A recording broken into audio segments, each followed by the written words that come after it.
और happy new year और happy birthday to you. अपने बड़े भाई पवन भैया के साथ हूँ आज मैं। मेरा भाई। और जी हाँ दोस्तों, जैसा कि आप सबने देखा वीडियो में कि आप सबको तो पता ही होगा, आज है 5 जनवरी और आज हमारे पावर स्टार पवन भैया का है बर्थडे।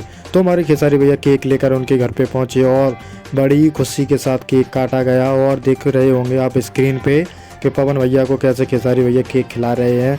और पवन भैया ने और खेसारी जी ने दोनों ने अपनी पुरानी दुश्मनी को बुलाकर एक दूसरे के साथ बर्थडे का सेलिब्रेशन किया। और खेसारी जी भी बहुत खुश हैं और पवन भैया भी बहुत खुश हैं। आप देख पा रहे हैं वो लोग साथ में कैसे मना रहे हैं बर्थडे। और हम आपको बता दें कि पवन भैया ने कहा था कि खेसारी मेरा छोटा भाई है, उसको मैं गले लगा कर स्वागत करूंगा, क्योंकि वो भोजपुरी इंडस्ट्री का एक स्टार है और मैं भी स्टार हूं। दोनों लोगों ने मिलकर बहुत ही मेहनत की है, तब हम भोजपुरी इंडस्ट्री को इतना आगे ले जा पाए हैं। तभी पावर स्टार पवन सिंह ने बड़े बयान देते हुए, और हम आपको बता दें कि वहीं पर मनोज तिवारी जी ने भी उन्हें बहुत बहुत बधाइयाँ दी हैं कि पवन बाबू आपको